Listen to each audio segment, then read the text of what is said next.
देवगिरीच्या घनदाट जंगलाच्या काठावर एका लहानशा झोपडीत सुमित्रा नावाची विधवा स्त्री राहत होती.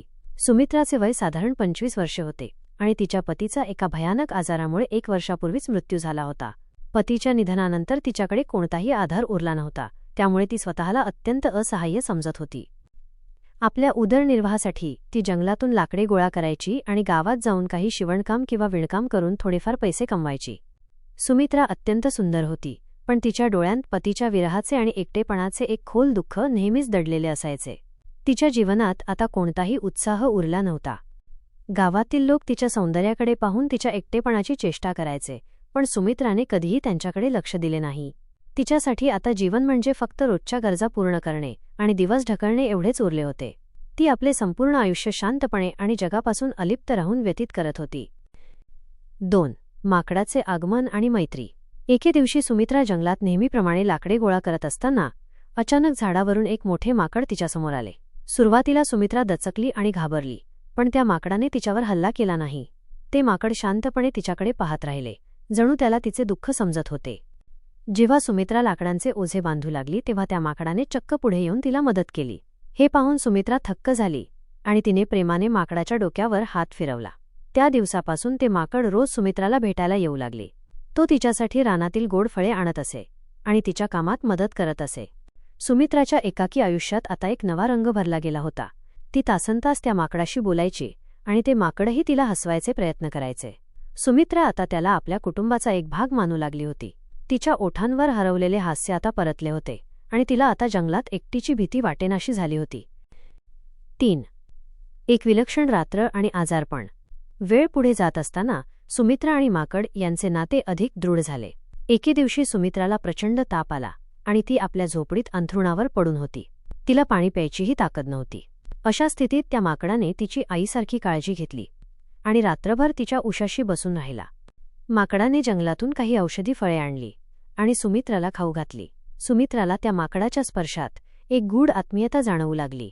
तिला असे वाटले की हे केवळ एक जनावर नसून कोणतीतरी दिव्य आत्मा आहे जी तिच्या संरक्षणासाठी आली आहे.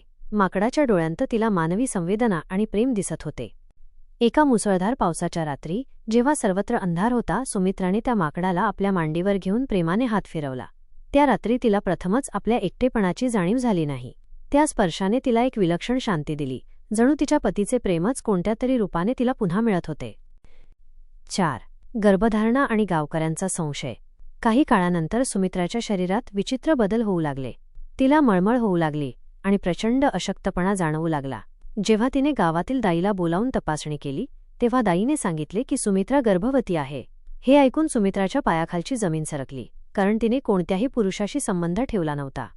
सुमित्राला ती पावसाळी रात्र आठवू लागली, जेव्हा तिने माकडाला आपल्याजवळ झोपवले होते. तिला विचार पडला की एका प्राण्यामुळे हे कसे काय शक्य आहे. ती प्रचंड संभ्रमात आणि भीतीमध्ये होती. तिला समाजाची भीती वाटू लागली, कारण लोक तिच्यावर चारित्र्यहीनतेचा शिक्का मारतील याची तिला खात्री होती. गावात ही बातमी पसरताच खळबळ उडाली. एक विधवा स्त्री कशी काय गर्भवती होऊ शकते यावरून गावकरी तिची बदनामी करू लागले. लोक तिच्या झोपडीजवळ येणे टाळू लागले आणि तिला अपशकुनी मानू लागले. सुमित्रा आता समाजात पूर्णपणे एकटी पडली होती आणि तिचा आधार केवळ ते माकडच होते. 5. संतांचा उलगडा.